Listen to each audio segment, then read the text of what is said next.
I'm glad Bryan Cranston is awesome. Well, Oh. I don't know if you've listened to a podcast with him, but sometimes he's a little pretentious. Let's just say. Walter White pretentious? What? I'm not an actor, I am a performer. I think the exact quote was like, he was talking about the movie with James Franco, the Why Him, and he was yes, so I'm doing a bit more of a mass market comedy, should have very broad appeal, which is not always something I'm looking for, but sometimes I think it's very important to go back and, like, he had a weird accent, like it was just really strange. I want to dig that clip up because I don't know if I'll ever be able to look at Bryan Cranston the same way after that. Oh, he was on Family Guy. Yeah, he was on a ton of lowbrow stuff, but he still apparently is pretentious about it, which is impressive.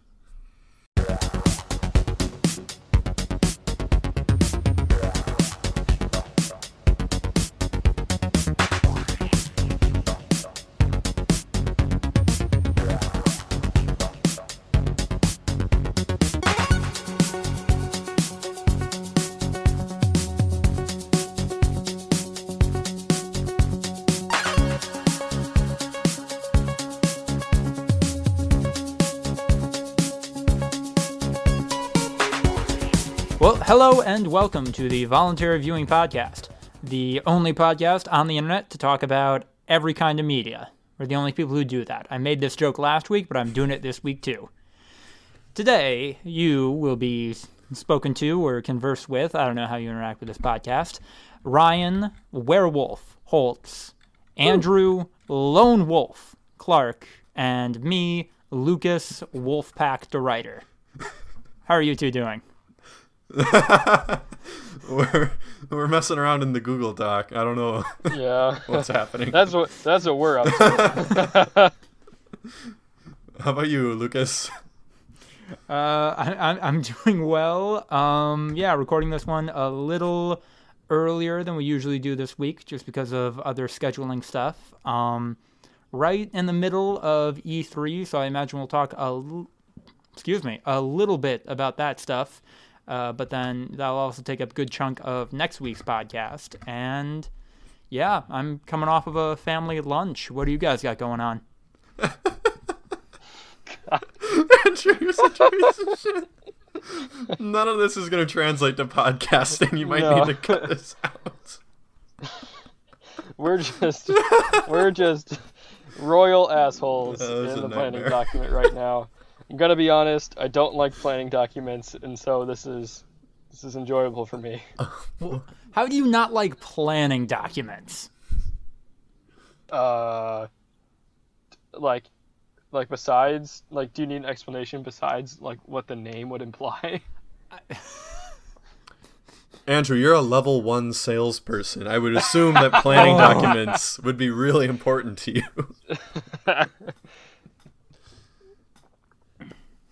Cut all that silence, Lucas. Yeah. Andrew, how many times have you watched Office Space, and how relatable is it to you now? I've actually never seen Office Space. Also, I work in, like, a traditional office. It's, like, weird, like, content, but I'm still in an office doing office things. Is every day the worst day of your life? No. Lucas, maybe one day you two can work in a traditional office, but until then, please stay unemployed. Fair enough. Boy, the vitriol is still carrying over from our Fortnite session. Yeah.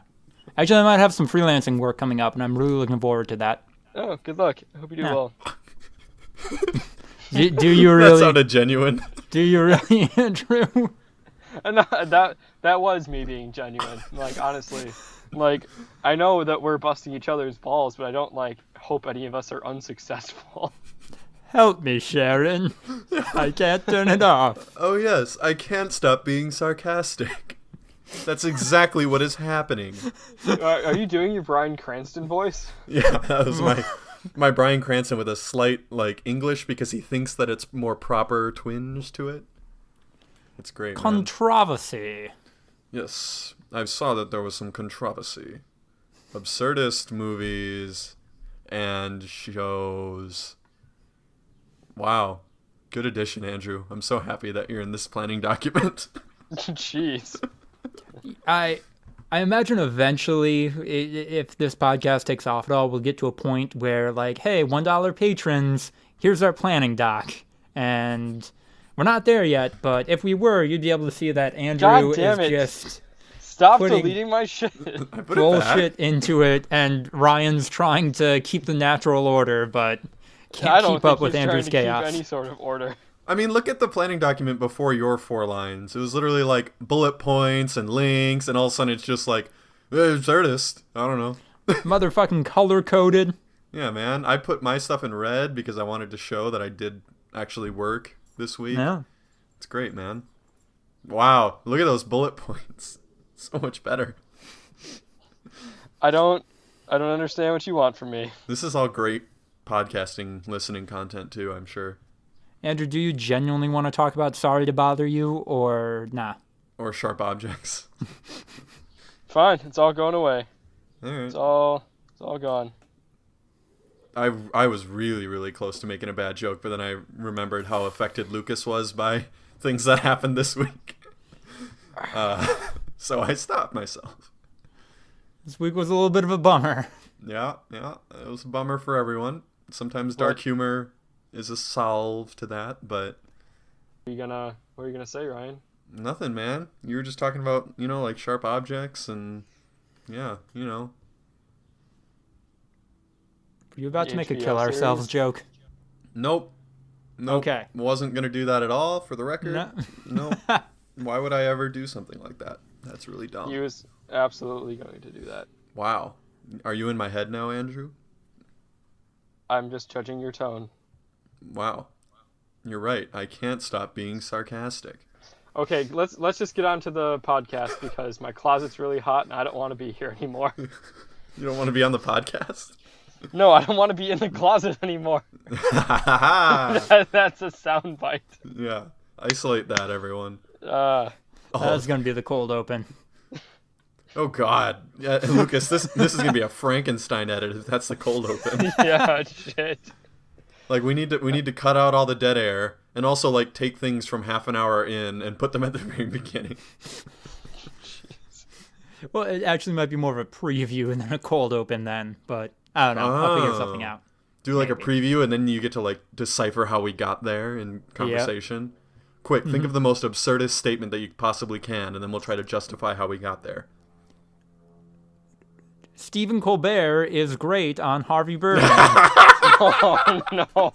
Dude, I heard he voices like half a dozen characters on Oh, my show. God. What range he has. No, he didn't say that. Lucas didn't say that. Lucas No, he did. He did not. Said, I did not hear that. He says he had surprising range. Oh, then I missed that. That would have actually made it a lot less ridiculous to me. This is what I heard from Lucas during our Fortnite session yesterday.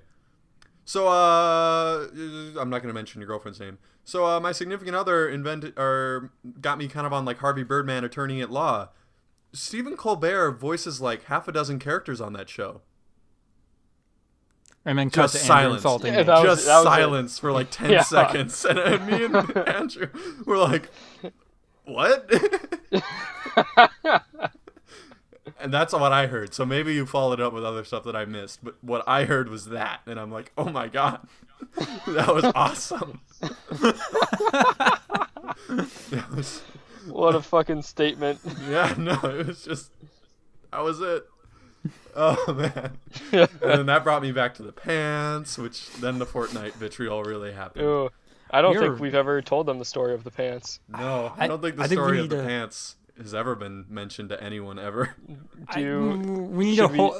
think we hold off on that bit of lore for now. This was a defining moment, though, in your friendship, I feel like. Yeah, absolutely. Like, there's moments that matter and moments that don't. That was definitely one that mattered.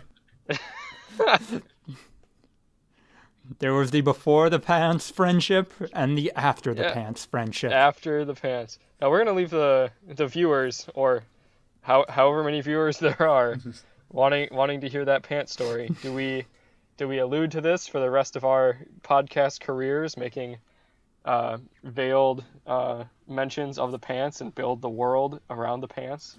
Or do we just tell them outright? 50 subscribers on either YouTube or SoundCloud, and we tell the pants story. Okay. Now, I think lofty. it may be one of the greatest ironies of my entire life, but when we tell the pants story, I'm pretty sure that if I was listening to someone tell the pants story, I'd have a similar reaction to what my reaction was to the actual pants story. So you haven't grown as a person? You didn't learn from that experience? And why? Oh, what? I don't think I had anything to learn, but We can have this flame war. We can have coming right back up. We can have this conversation once the podcast is more successful. Yeah. God. I don't have anyone here to like look at and give a gym face to like last time. Oh no. Who are you giving gym faces to last time? To Jade. Oh. Me and Jade were just looking at each other like that story. Well, because of both of it. Like everything that was happening all around us at Cadoba at like 9 p.m. Yep. That was a weird experience. I think we all grew from it. I think we all became better friends. Maybe not Andrew, but the rest of us. So, but are you insinuating that Andrew like lacks the ability to form like certain things? You know, like he really struggles to like build things. What are you insinuating, Lucas? Are you saying that I maybe lack any sort of ability to create? What would that be called in an adjective? The ability to create. And now it's time for News of the Week.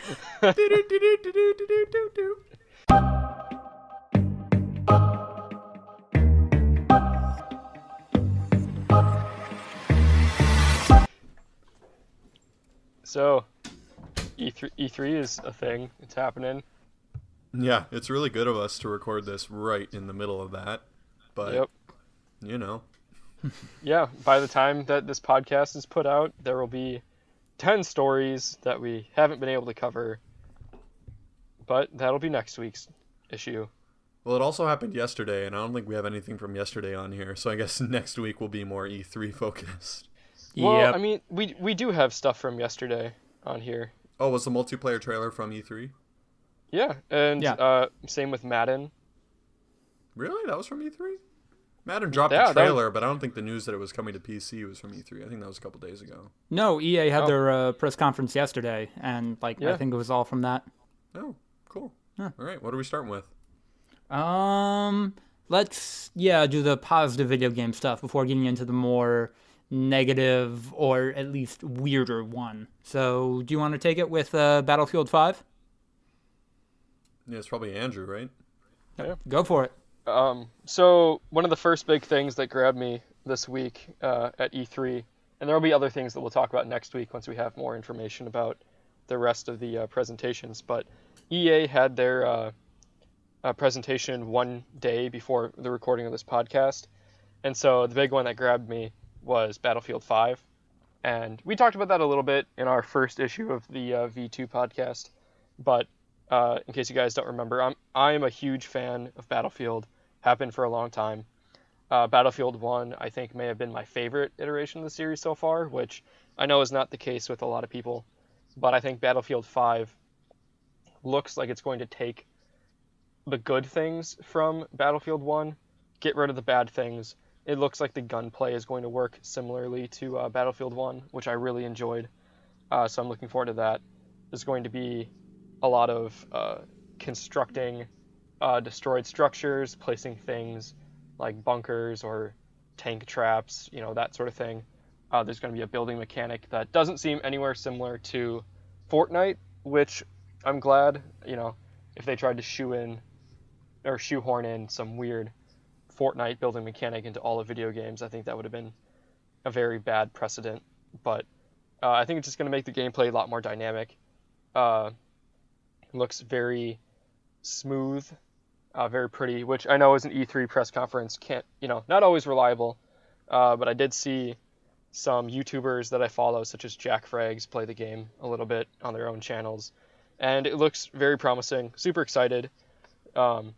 there was a lot of pre-rendered cutscenes, which I know Ryan wasn't super stoked about, but it was all gameplay. It was just very scripted, and there's a lot of different camera angles. So we don't have a whole lot of details on what the multiplayer is going to be like yet, but we have a better idea of what it's going to feel like. And super excited about it. I'm sure in the coming months, we'll talk about it more. We'll get more information. We can form some better opinions on it later. But another thing that came out of the E3 press conference is Madden. I know Ryan wants to talk a little bit about that. Yeah, guys. Don't you guys love Madden? I don't think you guys like Madden, but I am very new to the Madden franchise. I bought Madden 18. I really enjoyed it. I haven't played it recently because I've been really busy, but whenever I see football, like big football news, it always gets me right back into it. Get excited for the season, play a little bit of Madden. Good stuff. So I'm new to the series. You're a longtime fan. Tell us how you feel. My second ever video game that was for me, it wasn't like a hand-me-down, was Madden 2005. So this will be 14 years into Madden for me. I don't buy them every year. I don't even really. The last one I bought was Madden 15, so it's been a while for me. But it's coming to PC, and I'm a PC gamer. And God, if they get actual good mods on this game, this will be such a fun experience. Like the last Madden game on PC was Madden 08. So just imagine like a modern Madden game, and then imagine like actual good mods.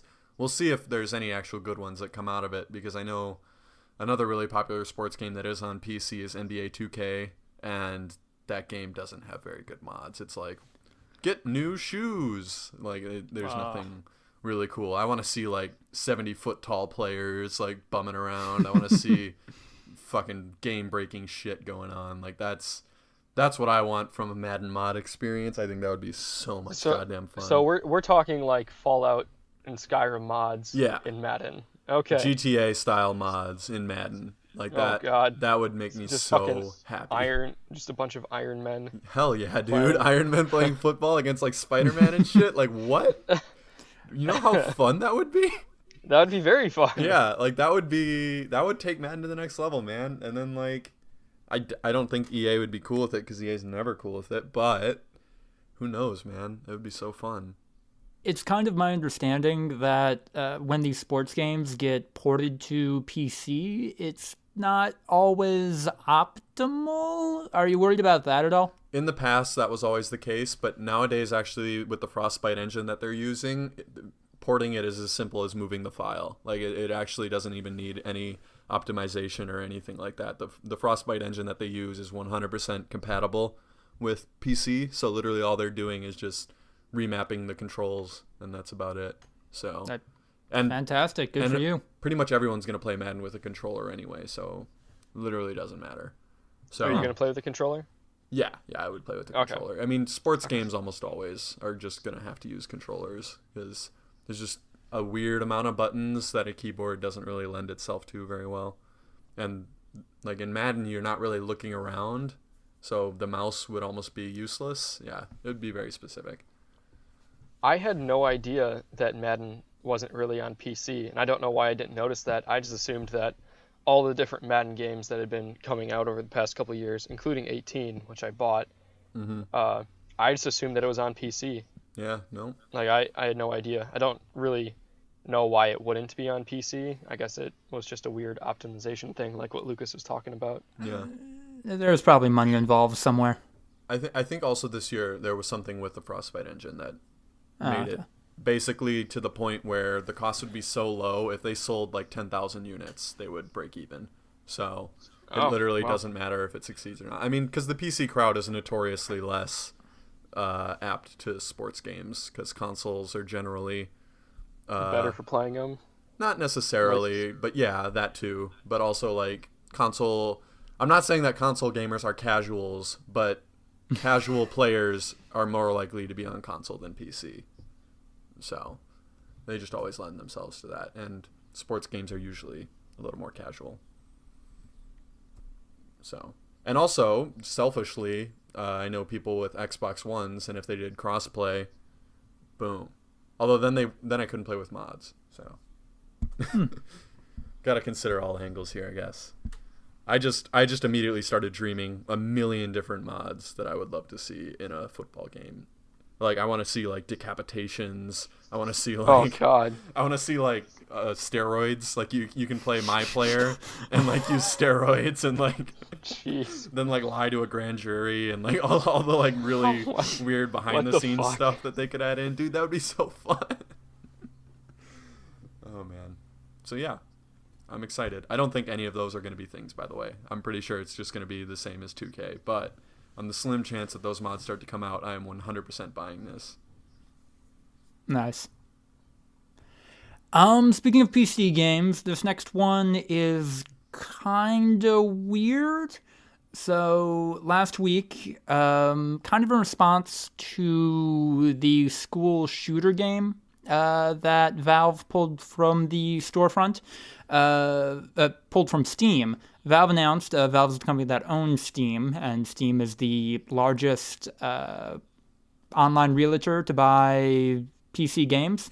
They announced a change to their policy where they're going to allow all games on their platform unless they decide that it is content in the game is illegal or obviously trolling. And two major camps kind of broke out in response to this. The first one being that this is really kind of a bad, cowardly policy because it's Valve not wanting to take a stance, not wanting to say stuff like obvious Nazi propaganda or racist stuff is not allowed on our platform. They're just kind of punting that and not wanting to take a stand against it. And then those who are in favor of Valve going with this policy, and then those folks kind of saying that the people who are opposed to this change are just doing so because I'm really not super sure why. There are a lot of arguments why they think it's a good change and why the people who are against it are bad, but I think it kind of boils down to, well, this is just giving us the freedom to curate this platform. And I'm still kind of making up my mind on how I feel about it, listening to a lot of different voices, a lot of different viewpoints on this one. Do you guys have really any kind of reactions right now? And we can maybe talk through them? Yeah, I mean, I wouldn't say that this is necessarily my opinion, but I can create some arguments for why it's a reasonable change. Okay. I think first off, it would be it's really hard sometimes when you're dealing with content, what gets censored and what doesn't. It can't really be as simple as a majority opinion because then you're going to get people silenced, and that is really dangerous. But then, obviously, like you said, there's going to be just straight up like Nazi propaganda, which should be taken down. But then that kind of comes on a spectrum. So then you need to decide where you draw the line, and then that line's going to get blurred, and then some people are going to be upset with it. And the answer is honestly government regulation, which I don't think anyone really wants in gaming right about now. Like, to have full-blown government regulation of content. So it's really difficult to curate, and so if they're just, like you said, just kind of punting, that might have been one of their only moves. And once again, these aren't necessarily my views. I can just think of ideas for why that works. Yeah, I kind of see that. I think that there's something going on there that they're afraid of. I still think they're afraid of being labeled that way, which is why they chose that language of obviously trolling, because that is so subjective that I feel like at some point they might use that as a way of taking down content that they think is like too offensive or too controversial, something like that. Because they can say, oh, like it was just trolling, like they're not doing this, to better the community or make a good game or something like that. They're just doing it to piss people off. This pro-pedophilia game isn't sincere. I mean, like, I don't know if I don't know how that's going to work. Mm-hmm. I just feel like there's something there that they're going to use that language to still take stuff down. And maybe not. Maybe they are just being cowards and they don't want to take responsibility. But I feel like they opened it up for them to still have a say. I don't know. That's just my opinion. I have no idea how Steam works as a community. I know it's kind of robust, but also very loose-knit at the same time. But I guess we'll just have to see in the future if, controversies pop up over games, how Valve handles that, or if the community handles it themselves. I guess just my big thought jumble on the whole thing is, first off, to the camp of people who appreciate this because you're concerned that somebody's going to try to take away your hentai games. Stop. This pretty clearly isn't about you, and nobody's coming for your niche porn. This is about bigger issues like, Nazi propaganda or pro-pedophilia games or stuff like that. And I don't... None of my reactions to this come from me, like, not wanting certain games to be on a platform, I guess. Like, I'm used to... I see a lot of stuff that's like, oh boy, that's kind of offensive to me, or I don't know if like I'm necessarily cool with that, but also kind of respect the right for it to exist. But I guess if I were to go to like an art fair or something, wherever in Madison, and it's really nice to see a lot of interesting stuff, but then like tucked away in a corner, there's a guy selling like really pro-Nazi artwork, that is going to be the first thing I mention to anyone when they ask me, oh, what was that art fair like? And then obviously that's also going to have negative business impacts on the other people at the art fair. People probably aren't going to want to approach the Nazi booth or the booths next to the Nazi one, and maybe fewer people attend, and those fewer places are filled by people of a like mind to the guy selling the Nazi art. And I know I'm getting to like the snowball fallacy, but that's just where I'm at for obviously not wanting this kind of stuff on Steam. Yeah. I'm a little confused because, and maybe I'm just not as well read as you are in this specific issue at hand, but you keep mentioning like the Nazi propaganda.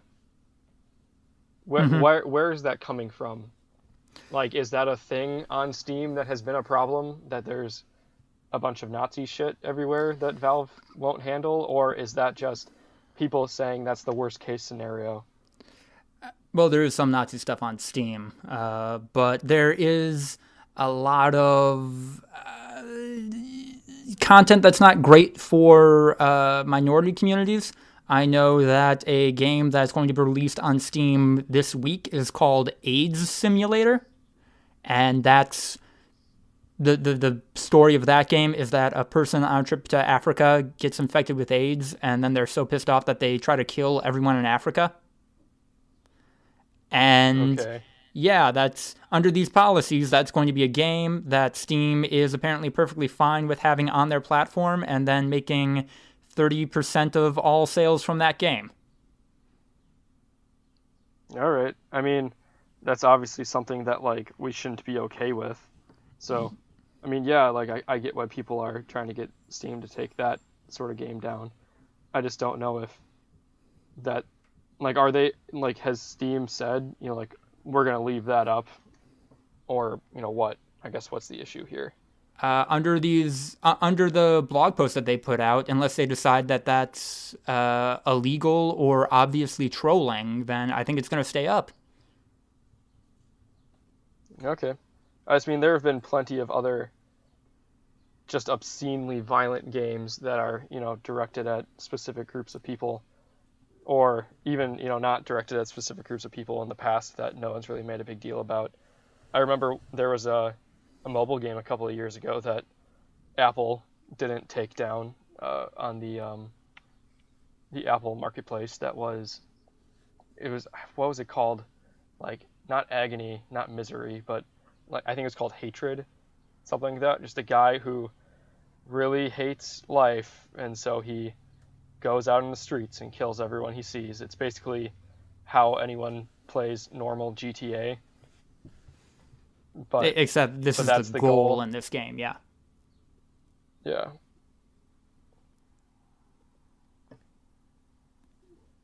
I think that these like controversies in games have been around for a while, and it is just a thing that hasn't really been resolved. I don't know if it's a new issue.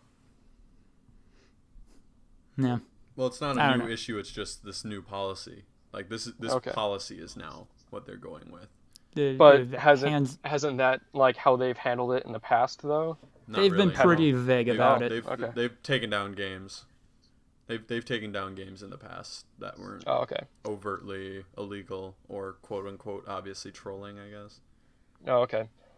Like I mean, it sounded like there was lots of games that already existed on Steam that sort of violated what we as sane human beings would consider playworthy, but if they had taken those down in the past and they're just now saying that they're gonna not do that anymore, then this all stems from the school shooter game that just got taken down recently, right? And they stated that it wasn't because of the content of the game, but like everyone kind of knew that like that had to be a part of it.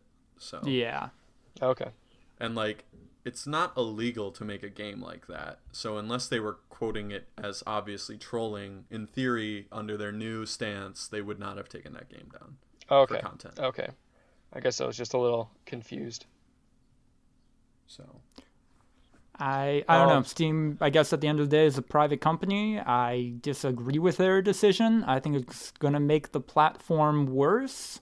But, that's still there to make. And I guess if Steam gets knocked down a peg or two, that will give other online video game realtors a chance to grow. And competition is probably good and really, really needed in this marketplace. All right. Since we're on the topic of trolling in games, I thought since that was kind of a more sad, depressing story, and we're going to probably talk about some of the sadder events of this last week, I wanted to intersperse it with a kind of a fun, uplifting story of trolling in video games. I just recently put it on the planning document. Under television, might I specify? Oh, fuck me. God damn it. Also, anyway. Actually, wait, sorry. I apologize, Andrew. That was not under television. That was in its own category if you're following the Bullet organization. Oh my god. That was actually a new category between television and film. Oh my god. Also, you realize putting something in the planning document while we're recording is almost the opposite of beneficial. It's still in its own category.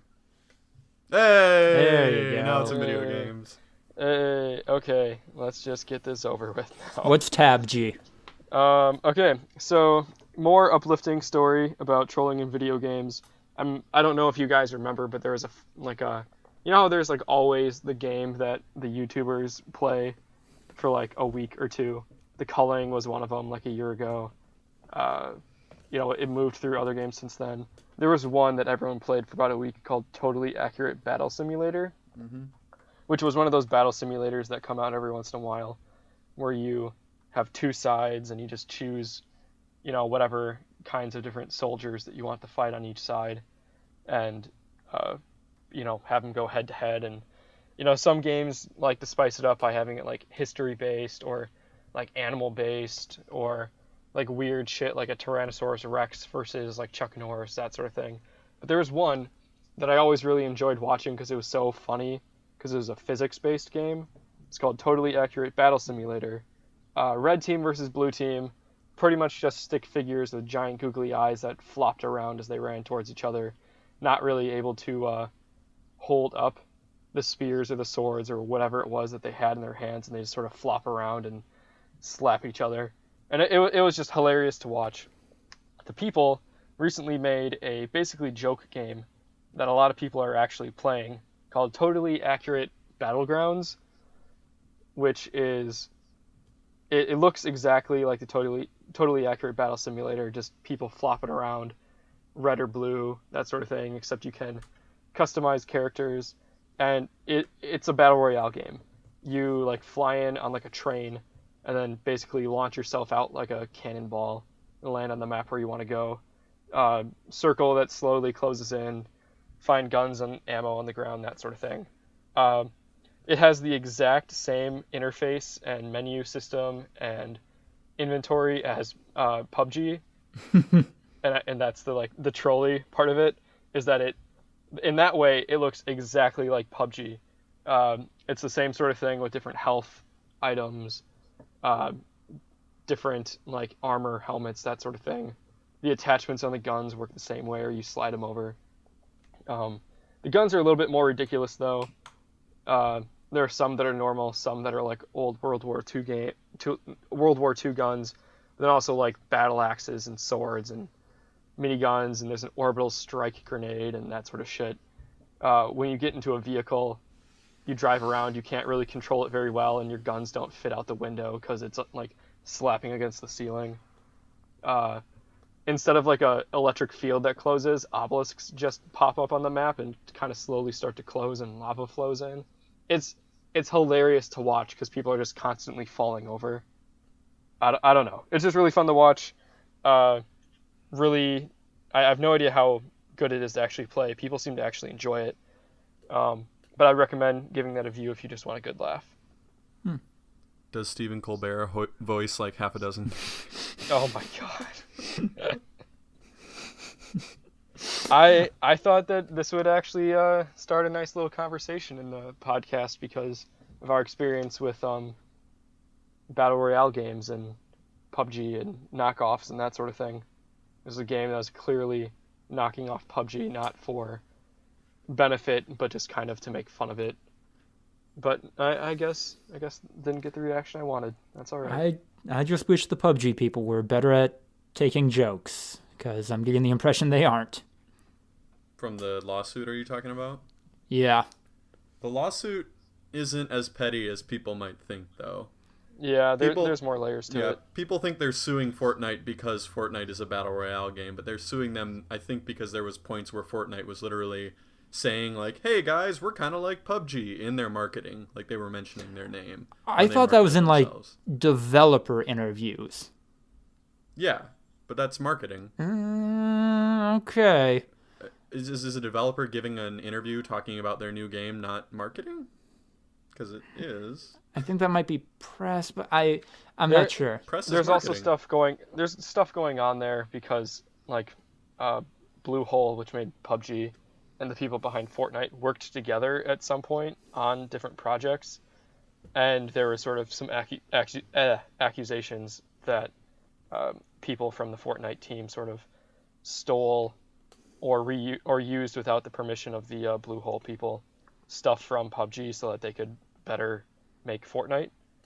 I know that was part of it, but yeah, there's a few things going on. It's also further complicated by the fact that this is happening in a South Korean court.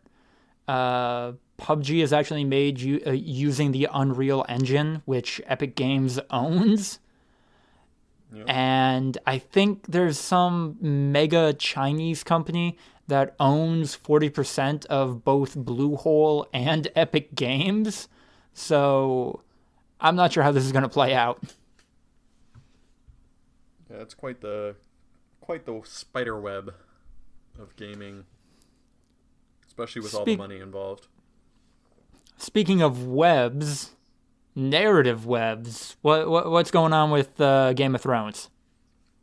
Nothing's going on with Game of Thrones. It's wrapping production. It'll be still released end of this year, like it was. But HBO, we had talked actually in a previous podcast about a bunch of HBO prequels that were ordered to script, and they have finally ordered a pilot for one of the prequels, the first of the 4 that were to script, the first one to get ordered to pilot. So There's going to be an episode of a Game of Thrones prequel floating out there in probably a year. I mean, no one will ever see it if it doesn't get picked up to series, but it'll exist in this world. I look forward to watching that cut down. Don't know if they do. So the other 3 possible pilots or other series spin-offs, those are still possibly in the works. They haven't been ruled out. Yeah. No, they haven't. Okay. I mean, even when they do get ruled out, we probably won't know until it's like after 4 years. We can just probably safely assume that they're not moving forward with it, but we probably won't know until, it just seems like it's been a reasonable enough time that there's no way they're moving forward with it anymore. But yeah, for now, this is the only one. This is what they're pinning their hopes on. I'm gonna put money on Dunk and Egg. No, we know what it is. No. Yeah. Oh, we did. Okay. Yeah. Read the planning document, Lucas. They kind of released the general premise or like backstory of like when it would be taking place, and what you know more about the lore than I do, Ryan. Yeah, lore. No, it's post game. It's post Age of Heroes, which is the age that they kind of talk about in. I don't know if you guys remember Nan's story to Bran in the first season when she would talk about like the last really long winter where the White Walkers came. So it's kind of like, I'm imagining it's going to be that era right before that winter starts, where, Bran the Builder's going to emerge, build the wall, just a lot of things that we've kind of heard about, but it's really, really long ago, which is really interesting. It was like thousands of years ago. Yeah, like 8,000 years ago. So that's kind of strange when you think about it, especially because that means, like in the real world, the Middle Ages or the medieval times, the Dark Ages lasted what, like 1,000 years, where people were kind of using the same technology. But in this world, they're using very, very similar technology 8,000 years later. So it's gonna be really mess with people's heads with the timeline, I imagine. But I mean, if HBO's pinning their bets on it, it's probably the most promising one so far. So yeah, I'm curious to see what happens with it. Also, Jane Goldman's attached, who is a very in-demand writer right now, and yeah. Also, that article has a moment in there that's really trash, where it's like, Jane Goldman's attached, therefore maybe this show will actually have leading women that are interesting. And it was like, wait, what?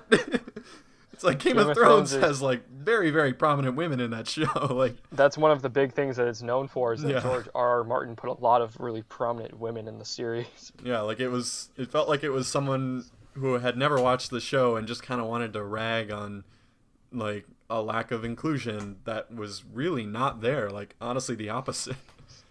So. I mean, and in Hollywood and in television in general, yeah, you can make that point, but Game of Thrones is a series, and I don't know, HBO, like, in general, has done a very good job of that the past couple of years, I think, of giving women a very prominent place in their networking, and in the series that they show, but yeah, fuck it, right? Daenerys and Cersei don't exist. Look away from that. Sansa, Arya, Catelyn Stark, Lady Tyrell, Brienne of Tarth. I'm just gonna name every single woman. Yeah, Sansa. No, that's it. It's like that's all Sansa. It's all the women. Yara, who wasn't named Yara in the original show, in the books, but they had to change her because the wildling Osha and was very similar named, so they changed it to avoid confusion. Huh. But Yara's actually like probably the most badass character, except for maybe Brienne of Tarth. Yeah. Oh, how are we forgetting all of the sand snakes? Oh, how could I possibly forget? Maybe that's what they're talking about. Maybe they just saw that episode. That was the only episode of Game of Thrones they saw, and they're like, wow, this show is trashy towards women. But they just saw the worst characters in the entire show. Yeah. They're Like down there. you were going to disagree, and then you didn't. Well, I'm trying to think of... You make a good point. There's no really nothing coming to mind. No one with anything near their amount of screen time at the very least. That's fair. There was probably some random bad characters that everyone hated, but they were on screen for like 3 minutes or something. Yeah. By screen time, worst characters in the show. They had a prominent role in the actual like entire story arc. Yeah, except for they were absolutely pointless. They all just died. They should not have been in the show at all, but they were, and they were kind of important. And they killed important book characters. Yeah. I'll never forgive them for that. Oh. Yeah. But they had that gorgeous line. Oh, never mind. What's the line? Which one? Yeah, there's a couple. You want the good girl, but you need the bad pussy. What about the foreign invasion? God. There's too many. When I was a little girl, my father told me. And where they're doing the weird spin fight with Jamie and Bronn. That was all the budget had went towards the direwolves in that episode. Yep. So the fight was so bad. So cringy. And then Ario Hota comes in and is like, stop! And then they just kind of stop. Yeah. And then Ario Hota gets killed by like a single dagger in like a few episodes, and it's like, oh, cool. He was like one of the most badass characters in the entire books. Whatever. Yeah, one dagger. That killed him. You're right. God damn it. All right. Any other quickie news we want to do before we go to the group chat? Group chat. Let's go to the group chat.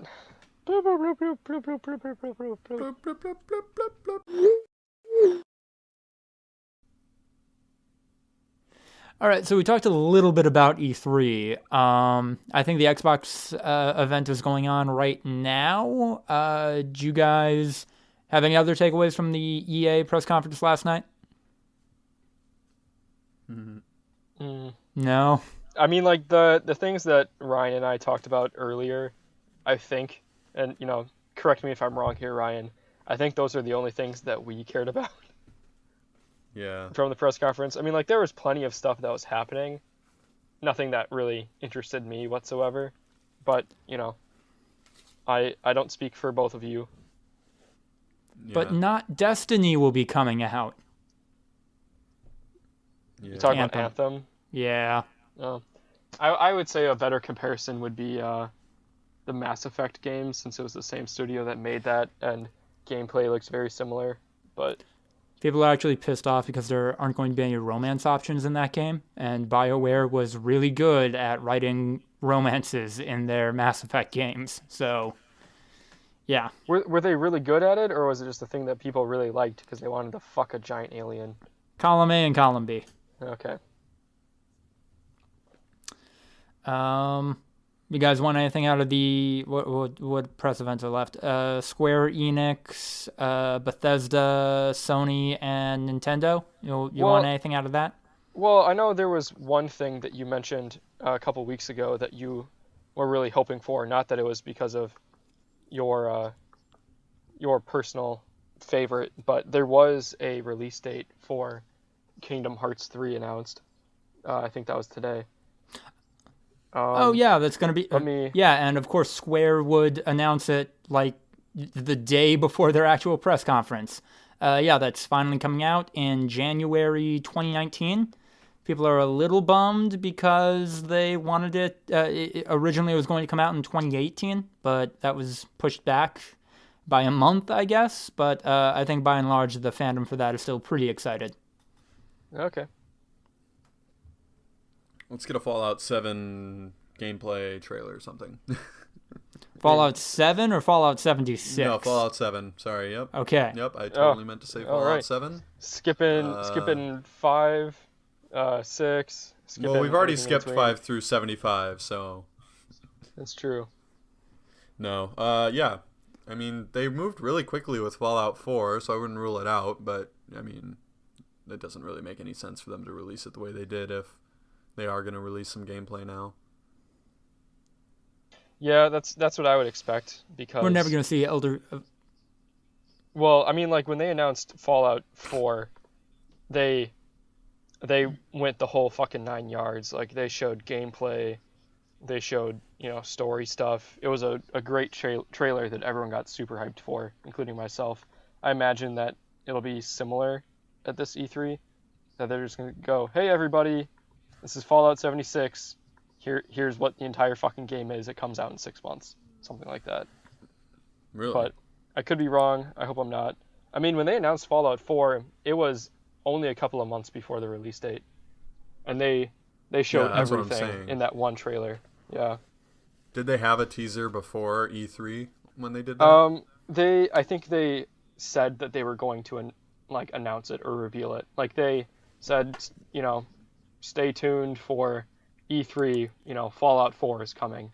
There was some weird shit like that. It wasn't the same standby screen that they had on their Twitter for this game.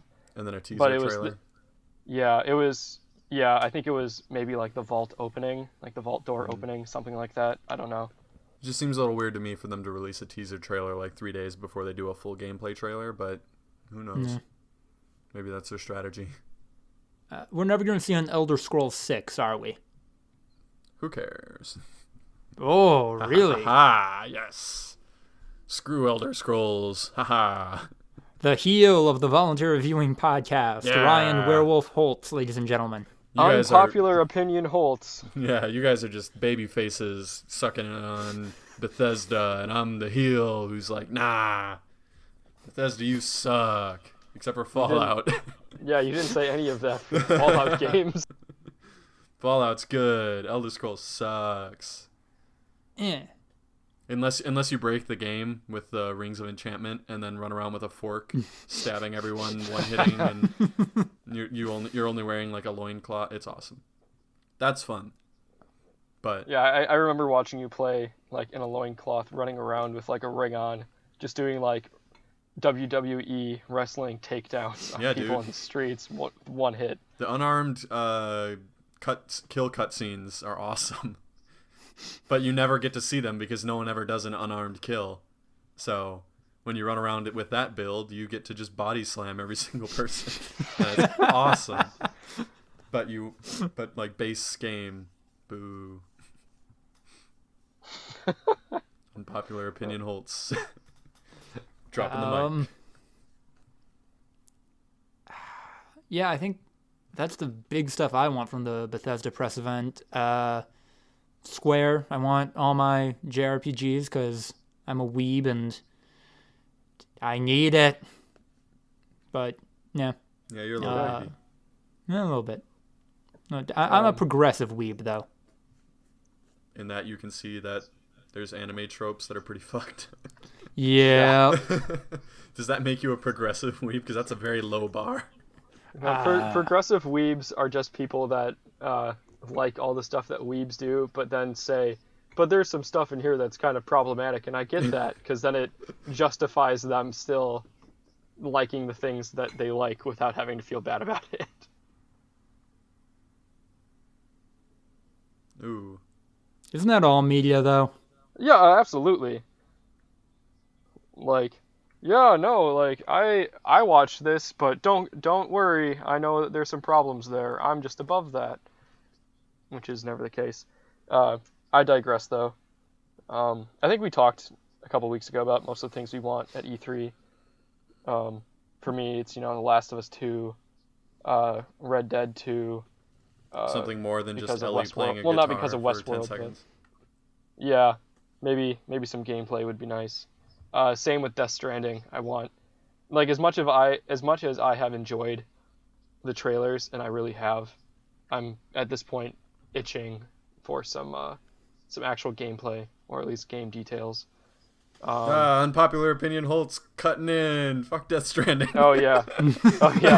No, we both know how you feel about Death Stranding. Yeah, fuck that game. The only part of me that agrees with you in that sentiment is if that game ever finishes, that means I will see far fewer pictures of Hideo Kojima being best friends with Norman Reedus and Mads Mikkelsen and Guillermo del Toro. And those photos give me life and happiness, and I just want a constant stream of those for forever. But if the game comes out, they'll stop. if I love how both of my unpopular opinions are literally just like, yeah, I don't really like that thing. Yeah. I have nothing to back it up. It's just like, meh. Yeah. I also don't know if they're like actually that unpopular. You know, like you're not saying like, you know, everyone likes this thing and I don't, and that makes me different. Like maybe with, you know, Elder Scrolls is a little. Yeah. I'm in the very, very minority there. Yeah, I don't know if Death Stranding is a thing that literally everyone likes, and that you're in a very, very small group of renegades that don't like the trailers. I think it feels like that because the only people who have ever heard of it in my life are you two, and you both love it so much. Therefore, it's 2-on-1 every time.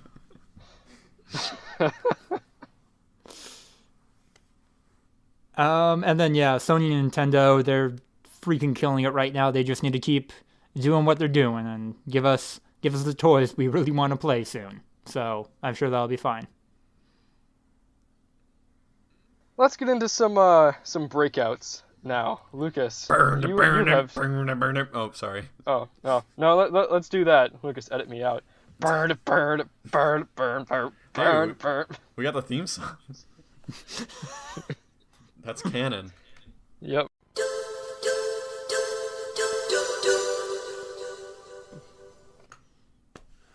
All right. What are you guys watching? Hey, I heard that you were watching something, Lucas. I heard that a certain late-night comedian voices several characters. Full stop. Okay, fine. Let's talk about fucking Harvey Birdman, attorney at law. A fucking Adult Swim show from the early 2000s. It's coming back for a single episode this fall, but the GF got me watching some episodes. I've been watching some last Lucas, week. you need to use a gender neutral pronoun there. You're heteronormative when you say that. You have to use SO. My significant other got me watching some of it. I've continued to watch some of it. It's good. Stephen Colbert voices a lot of characters, and he's surprisingly good, which makes me wish he had more of a voice acting career, which I know is dumb to say because he is at the absolute pinnacle of television right now.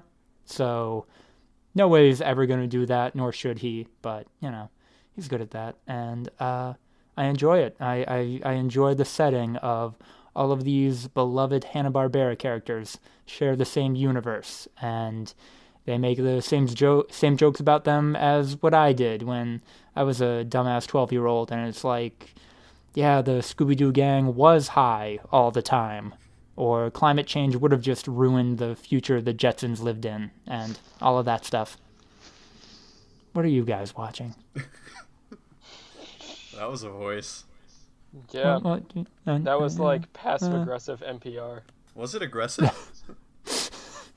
I didn't sense any aggression. No, I said passive-aggressive.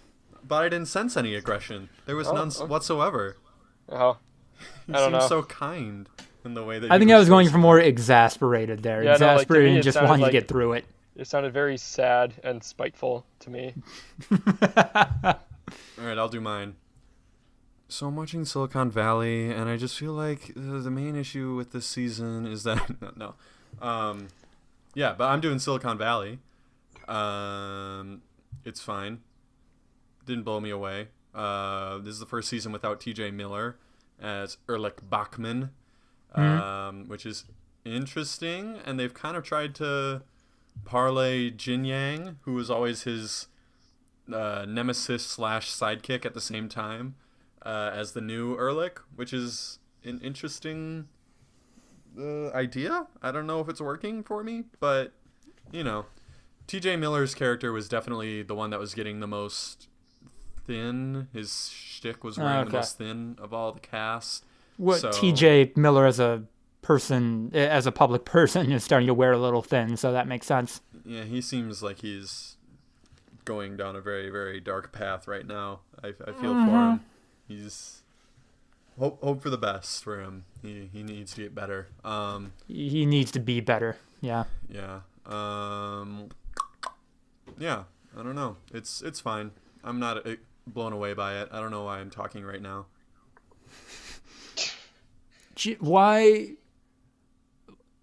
Tell me why I should start watching Silicon Valley, start from season 1, episode 1, and work my way up to current. What do you get out of that show that you're not getting from others?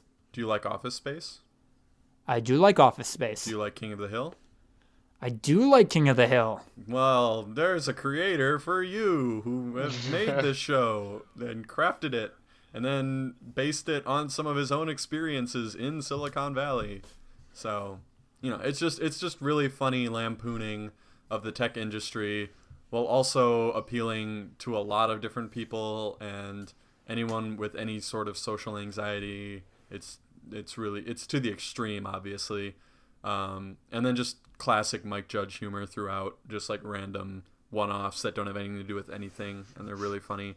And also Alec Berg is also one of the co-creators, and he's really funny. I can't remember what else he's done, but he was the one that TJ Miller had the big problem with, as I recall.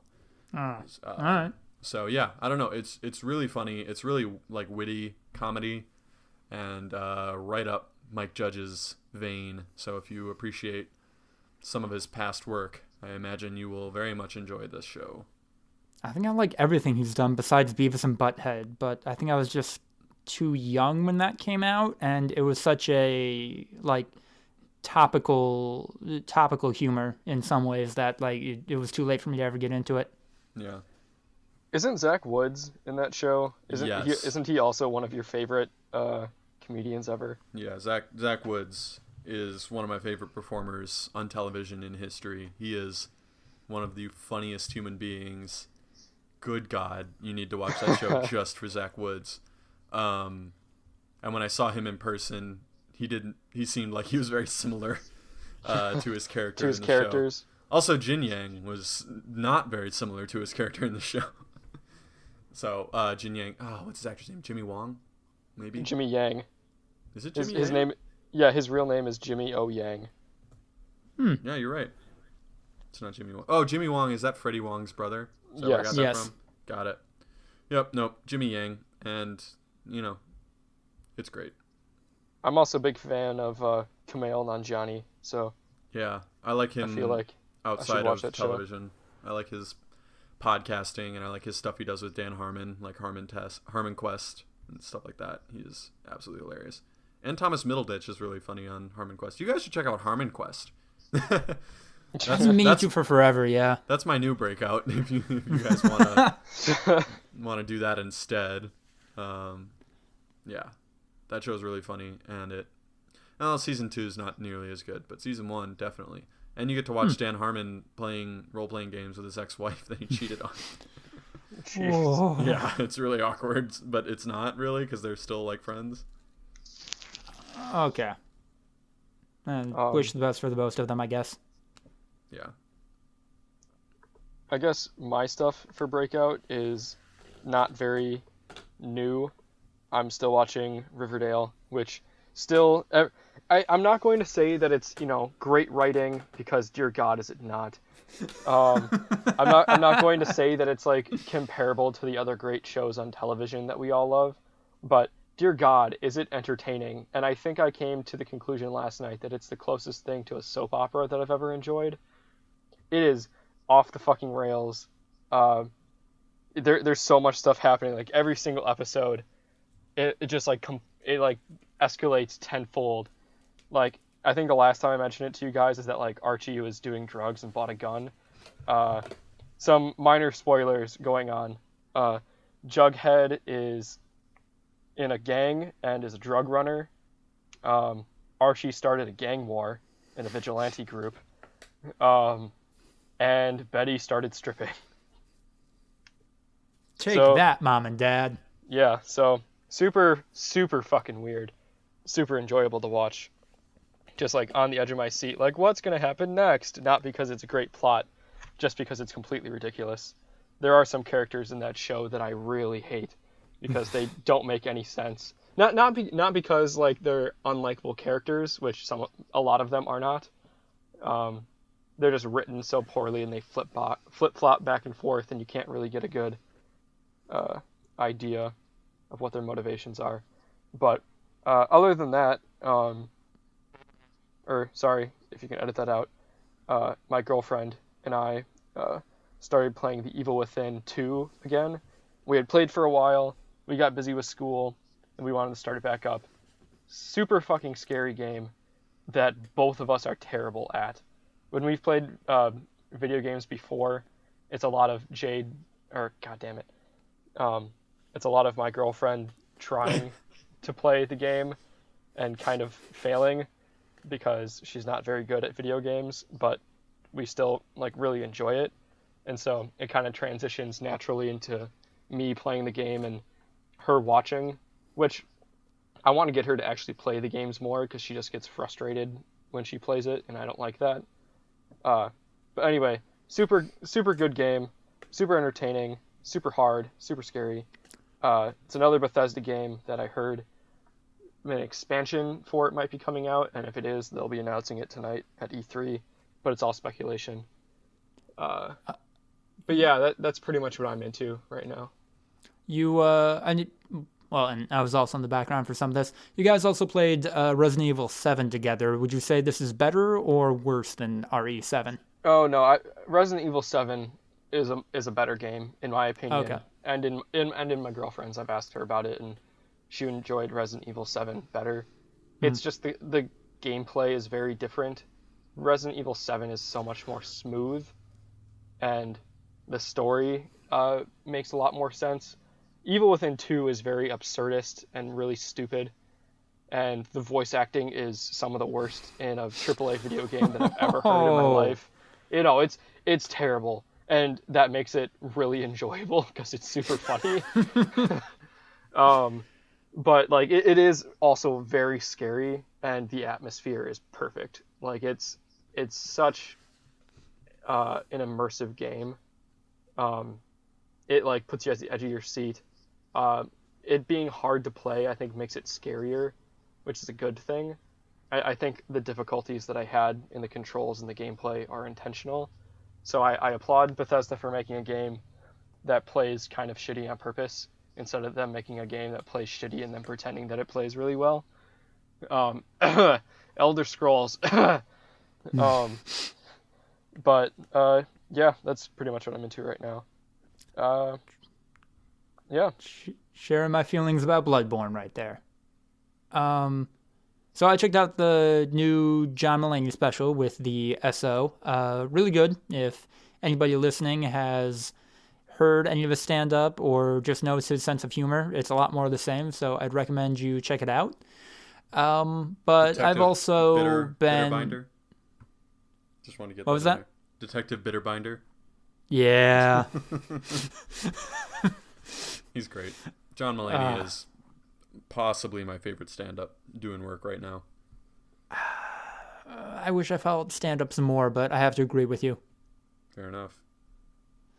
But I've also been thinking a lot about this one comic that I've been reading a lot, and I just kind of want to bring up like a criticism of it that it's a IP that I otherwise love, and get from you guys whether or not like me liking it a little less because of these criticisms is valid, or if I'm reaching a little bit. Does that sound good? Sure. Yeah. Okay, so the comic is called Tokyo Ghoul, and I say comic, but it's actually a Japanese manga, but manga is Japanese for comic, so it doesn't fucking matter. And really good. I think one of the best long form narratives I've ever read, possibly ever written. It's just really good. A lot of really tight writing. Some of the, I guess one genuine one that a criticism I have that is unconditional is that there are like maybe a few too many side characters, but that's whatever.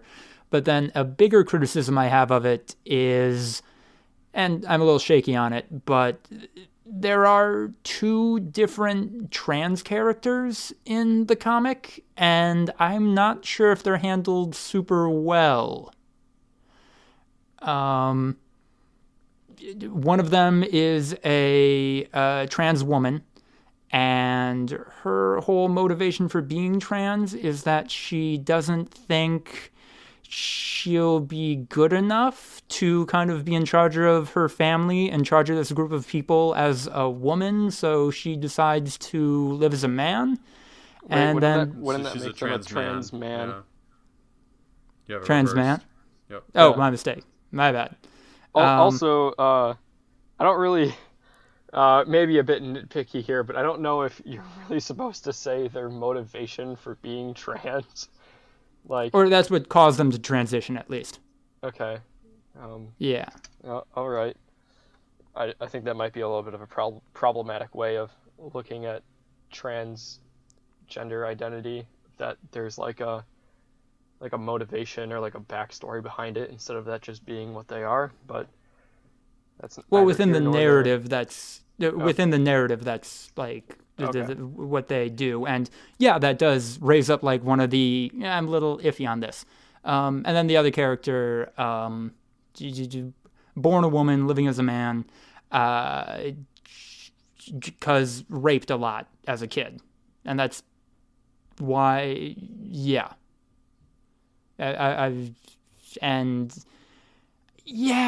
a little not cool with these being the, I guess, kind of explanations for, or like the part of their identity that was a big part in them becoming trans. And I don't know exactly what my feelings are on this. Do you guys want to weigh in at all?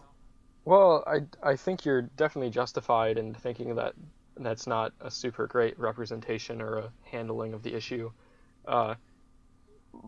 because, you're definitely, like, I don't think, in reality you can take a trans person and say, like, I'm going to trace your life back to the moment where you became trans because of some life event or something. Moreover, though, I don't really understand why you think that, and, I might catch flack for this in certain circles. I don't know why you would think that the Japanese manga or anime format would be an area where they would handle issues of gender or sexuality very well at any point. Because I think they historically have not. So I think you're painting pretty broad brush strokes with that one, but I will give it to you that, there good chunks of the industry have not handled that super well. Well, Ryan, back me up on that, or either back me up on that, or call me out. Like, what's your opinion on They prove that? me wrong. Like, hold up. I don't know. I don't really have any experience, especially in manga. I mean, a little bit of anime experience, and I just know that the things that they have are problematic are usually cultural differences. So I don't know if the Japanese culture is more inclusive or exclusive to certain groups. I know they can be relatively racial, divided amongst racial lines more often than not, but I haven't heard about gender issues in Japanese culture. I'm just inexperienced, and once again, I'm talking too long for something that I have no idea what I'm talking about. No, you're fine. And I guess, I'm just kind of torn because on the one hand, oh, great, trans people in a medium where they don't appear too often. That's awesome. Boy, I wish they were handled better, though. Well, I would just take it back to your comment from earlier, where you're a weeaboo, but you recognize some of the more problematic issues in the genre, and say, this is a thing I enjoy, but there's definitely parts of it that aren't great, and I can still enjoy it while recognizing that. Because, you can do that in any medium, I like American movies and American television, and I know that there's a huge problem with Hollywood many times being like a boys' club, but, like, I still watch television. I still watch movies. I think I don't think you have to feel bad at all as long as you recognize that there might be some issues. And if, there's ever some sort of controversy on it, like, you'll know where you stand, that this book, this, series hasn't handled that, issue of trans identity very well. Yeah, and it does it also does get a little bit to the conversation of it's good right now, maybe, if we just have more visible trans characters in fiction versus how well are they being handled? Are these themes being explored in the media that they appear, or are they just kind of a token appearance? And it's a whole big, complicated thing that we could probably have an entire podcast about. Yeah. Yeah, the less representation, the more important representation becomes. No. All right, on to the mandatory viewing updates. I don't have any. I don't have any updates here. I still haven't gotten around to watching more than like 2 of the cut downs, and I haven't watched. Is it Redline? It's called Redline, right? Yeah. Yeah, haven't watched that yet. My friend. But it's been a crazy week for me. I'm definitely going to have more time this coming 2 weeks and over the weekends. I recently started my new job, had all my orientation stuff for that. Took me, I think I was working, well, like the orientation involved 12 to 14 hour days all week long. Waking up early, coming home really late, just kind of going to sleep and then waking back up. But that was just the initial sort of process. And now that that's over, I'm going to be working pretty much 8 to 4, 8 to 5. So I'll have a lot more free time, nothing on the weekends. So I look forward to watching that. Oh, sorry. I had a question about your job. Yeah, go ahead. Was Stephen Colbert there voicing half a dozen characters? Bringing it back. Is this going to be our new our new thing that whenever someone says something that's not interesting, you just say that Stephen Colbert was there? I was purely trying to bring in a callback. I've been trying to knife that in there for like the last half hour or so. Okay. That finally, I wanted to bait you and spring the trap. Man, if we had kind of communicated about this secretly, I could have talked about the different seminars that I went to, and I could have said, like, man, Stephen Colbert was even there at 6 different ones. Yeah.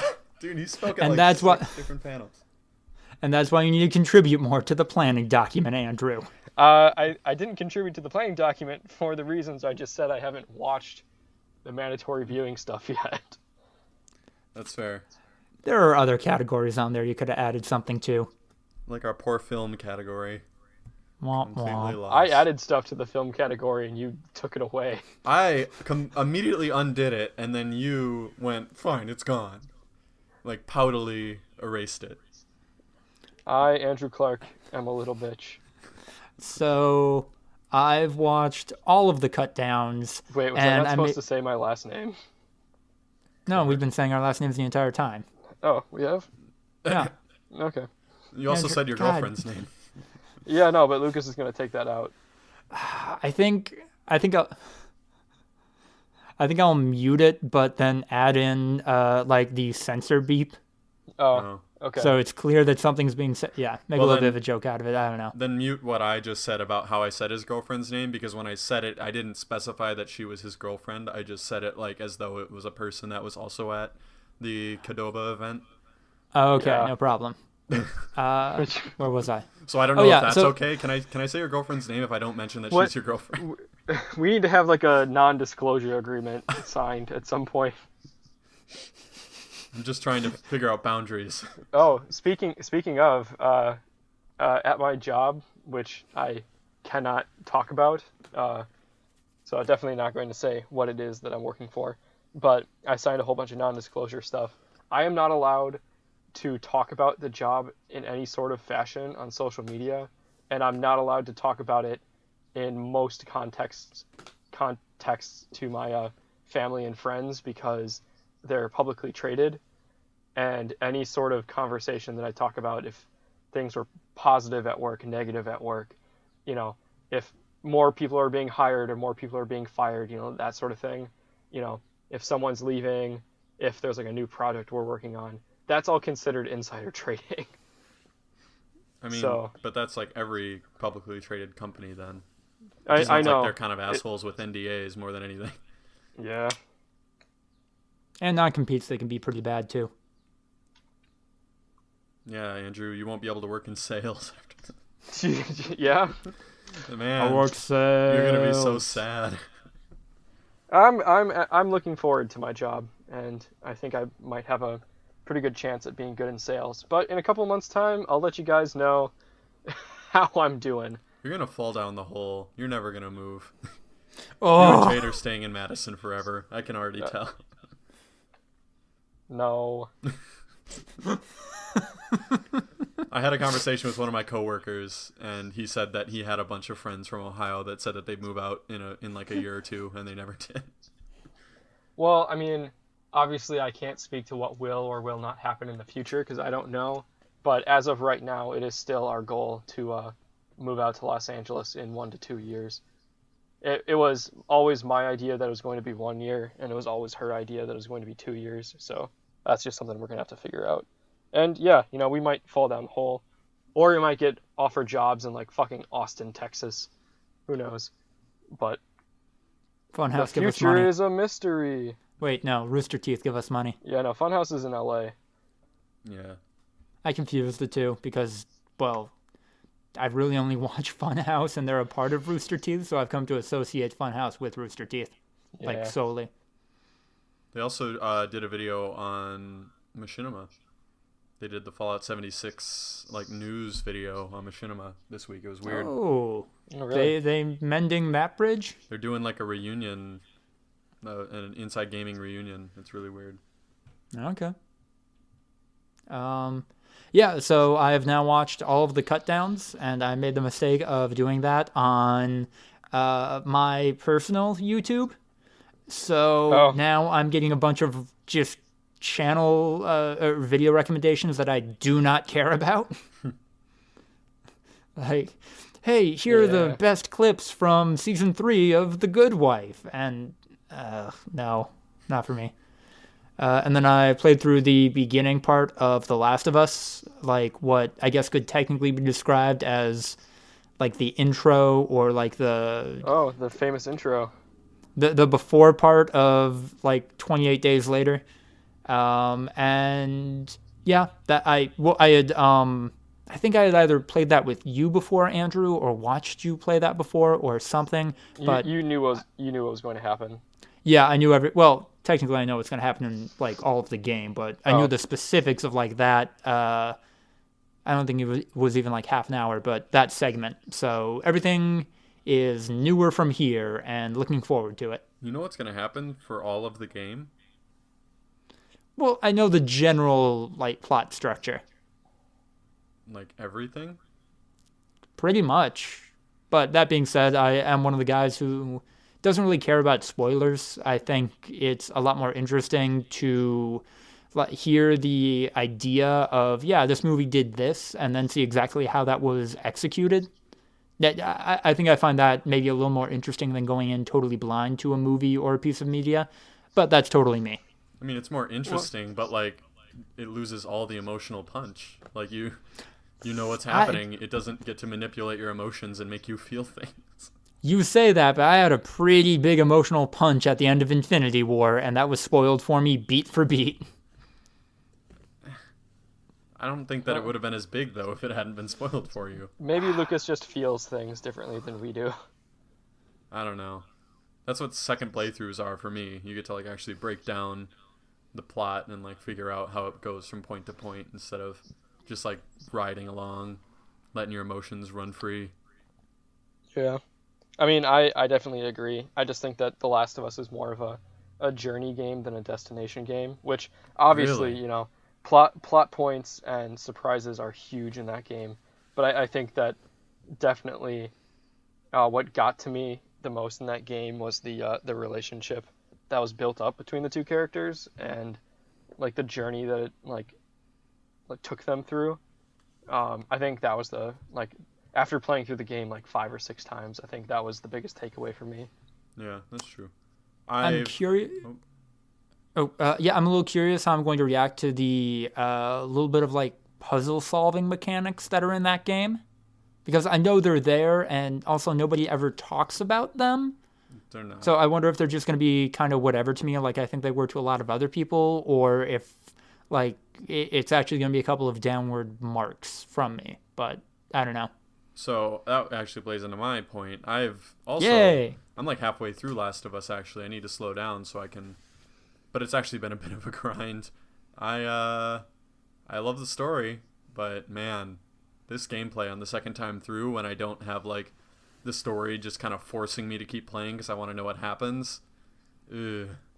Oh, you don't like the gameplay? I don't think I do, no. This game has taken a huge hit. I think it was better for me when it was just a memory of how I wanted to like figure out what was going to happen next and how much I loved these two characters. Now it's like, oh, really? all I can think about is like the clicker and having to like slowly sneak up to them and use my only shiv and then just be like kind of helpless and then like use my only 2 bullet. I don't know.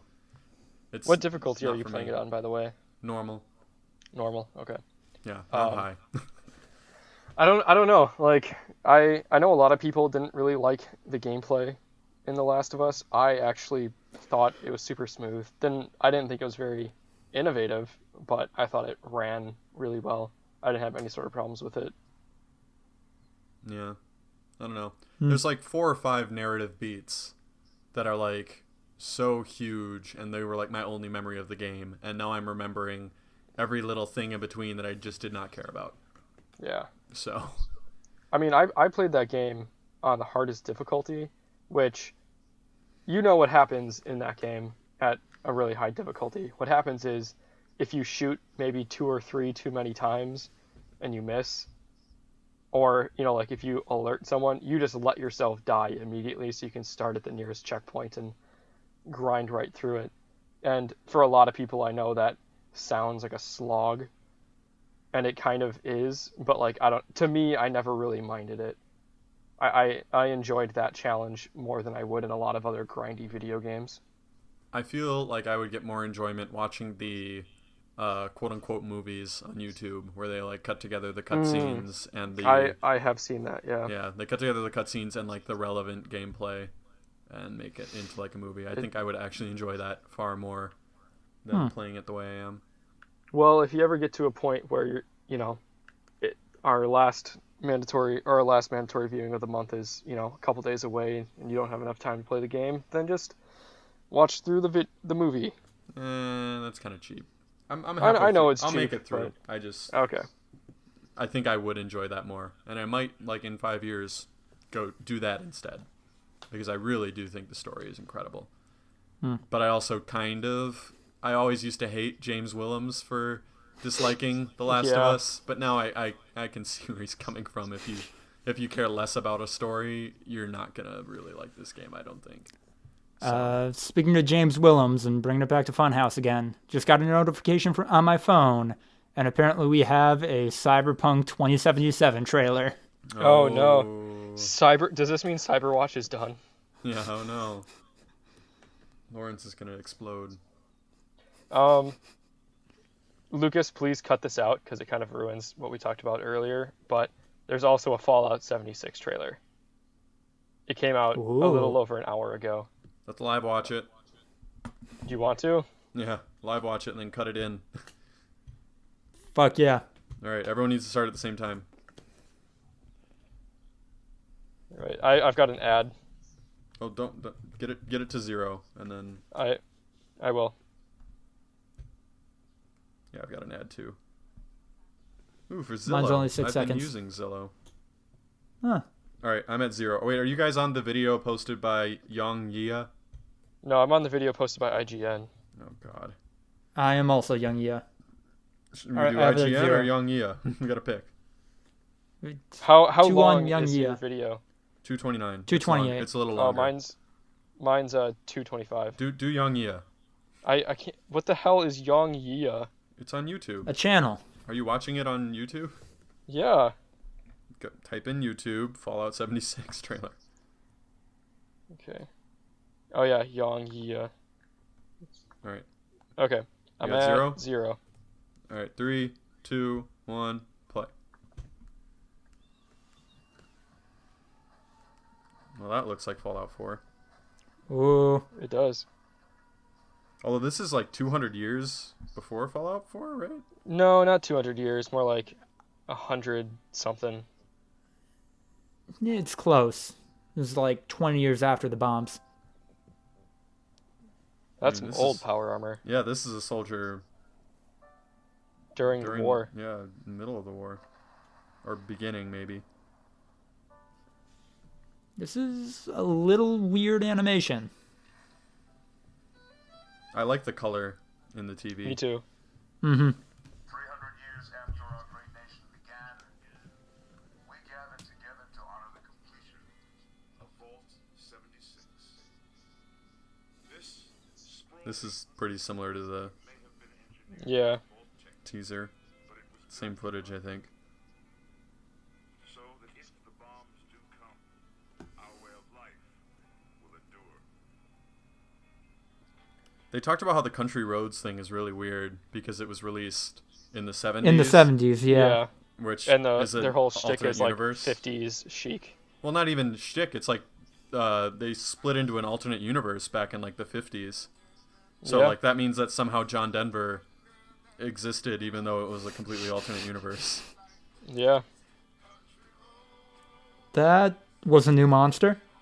Yeah. They look like a gorilla. That's a plane. Whoa, that's like Star Wars shit. Yeah.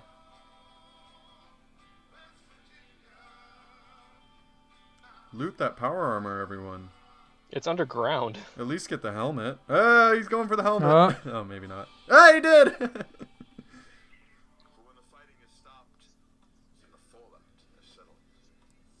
Was that a mole rat or was that a new one?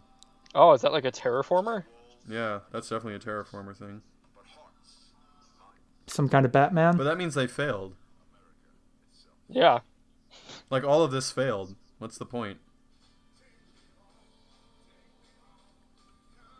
Is this gonna be sad? Like they actually had a chance to rebuild and then it just didn't happen because it was in the past? Maybe it was like successful, but it wasn't because we would have heard about it in the games. I mean, like it could have just been a part of the country of the wasteland that no one else had been to, but it's all about trading. Yeah, no, there's no way unless they're gonna retcon. Okay. That would be. Well, there might be some retcon because I looked up some Fallout lore, and the year that this game is supposed to take place, that was on the Pip-Boy, is the year that in, I believe it was the first game, this guy fell into a vat of, what's it called? Whatever that virus was that mutated FEV everyone. Virus. Yeah, that created most of the fucked up creatures and the super mutants and that sort of thing. And he became basically just like a blob hive mind, and he's the one that made the super mutants, and he controlled all of them. The master, and so, right? Yeah, the master. And so most of those creatures shouldn't have existed at this point. Are every fucked up character from the FEV virus, or is it also radiation based? I think it's a mix of both. I think the ones that are called like the rad scorpions, like the rad roaches, that sort of thing. Mm-hmm. Those are from the radiation because it just kind of made them bigger or fucked up. So we know that it can, like radiation can change things. Like rad stags have two heads; they're not just bigger. Yeah. So these monsters could all be radiation based instead of FEV based. Oh, also, I guess I'm a little bit wrong about that. So like that's when the master and the super mutant stuff happened, but the FEV virus did actually get released when the bombs fell, because the virus was released into the ether by the explosions. But got it. I don't know how widespread it was. So yeah, fuck me, I'm wrong. Well, it's also it takes place really near the capital wasteland, so we definitely know that it didn't work because we've seen the capital wasteland and it's a wasteland. Yeah. I was actually a little bummed out by that trailer because after the teaser and then subsequent reporting on the game teaser. subsequent reporting on the game, what like it's probably actually going to be, really needed to answer the question, what's gameplay going to be like? And we have still no clue, other than literally a second teaser. Yeah. So, all right. We'll wait. It does look like it's probably only Bethesda though, right? I think that's the only one I saw. So it's not that gets rid of all the second developer rumors. Who knows? Maybe a bummer. Maybe I don't know. It's too soon to tell, really. Maybe it'll be cross-platform multiplayer, and we can play.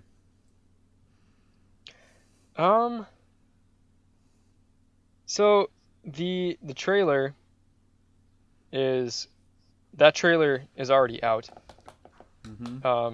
Bethesda said that it was going to reveal the game tonight, 6:30 Pacific time, 8:30 Central time, 9:30 Eastern time. That hasn't happened yet, as of this recording. So there may be more. I don't know why they would have released it like 5 hours ahead of schedule before their actual conference. Well, sometimes something gets leaked, so then they release it officially to try to beat the leak, even though it's a little early. I guess. But, all right. Well, this took a fun turn at the end. Yeah. I mean, if something new does happen, then you're going to have to cut all that, Lucas. But for now... Yeah, no worries. For now, we got a live viewing, a voluntary viewing first. Yeah. Thank you all for watching. Be sure to do the likes or the subscriptions, whatever's appropriate, for the platform you're watching this on. I imagine next week is going to be pretty heavily dominated by E3 reactions and the news that comes out the rest of today and in the coming days.